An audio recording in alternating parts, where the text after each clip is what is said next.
On va retourner, parce qu'il est toujours en ligne, à Berlin, retrouver notre ami Laurent Desbonnets pour évoquer à nouveau ces élections qui ont eu lieu hier dans plusieurs régions de l'Allemagne, de la partie est de l'Allemagne, parce qu'il n'y a plus d'Allemagne de l'Est, vous le savez, bien sûr.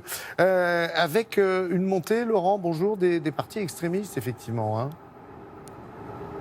Oui, et tout cela s'explique dans un sondage qui a été publié hier. Plus d'un électeur sur deux à l'Est se dit considéré comme un simple citoyen de seconde zone. Un sentiment de déclassement qui est très présent en ex-Allemagne de l'Est. Beaucoup d'usines ont fermé, beaucoup de mines de charbon sont sur la sellette, beaucoup d'habitants partent purement et simplement. Alors quand on parle de la montée de l'extrême droite, on évoque bien souvent l'immigration. C'est vrai que ça a joué hier, mais il n'y a pas que cela. Voici trois exemples très concrets en Saxe qui montrent pourquoi beaucoup d'habitants de ces régions se sentent aujourd'hui abandonnés.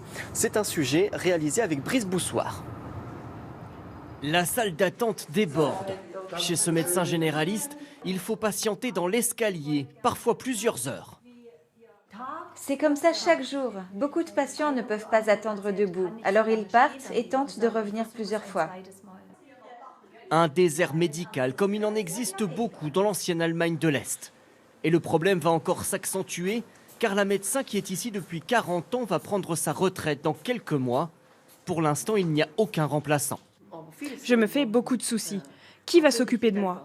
Il me faut des médicaments régulièrement. En tant que personne âgée ici, on est oublié. Un sentiment de déclassement dans cette ancienne région industrielle. Beaucoup d'usines ont fermé et les services publics disparaissent peu à peu. Le maire aussi se sent abandonné. Si vous avez une urgence, vous venez ici. Il y a la sonnerie pour la police. Vous appelez en espérant de l'aide, mais vous allez être déçu, car il n'y a qu'un haut-parleur. Vous communiquez avec le personnel de garde d'un autre commissariat. Alors les habitants partent. La population dans la région a baissé de 25% depuis la réunification.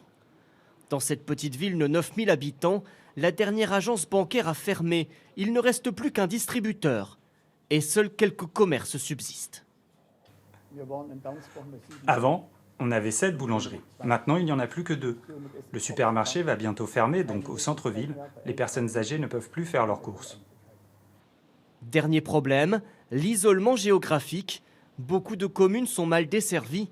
Ici, par exemple, aucune ligne de bus ne fonctionne le week-end.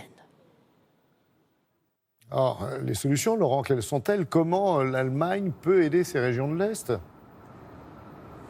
Eh bien, le gouvernement, pour l'instant, n'a fait aucune annonce particulière. Il y a longtemps eu, après la réunification, un impôt spécifique pour revitaliser les régions de l'Est. Cet impôt a été récemment supprimé, alors qu'il y a des besoins très importants, des besoins d'investissement pour améliorer les transports, les trains, notamment eh bien, dans ces régions autour de Berlin, pour développer Internet également. Ça peut paraître fou, mais dans beaucoup d'endroits, notamment en ex-RDA, eh bien, il n'y a toujours pas le haut débit, il n'y a même pas la 4G. C'est donc un très vaste chantier. Et alors qu'on va fêter dans 2 mois seulement le 30e anniversaire de la chute du mur de Berlin, d'habitude ça donne lieu à de grandes célébrations, à des discours un peu grandiloquents sur l'unité. Et bien cette fois, ça sera plutôt profil bas. Aucune manifestation d'envergure n'est prévue.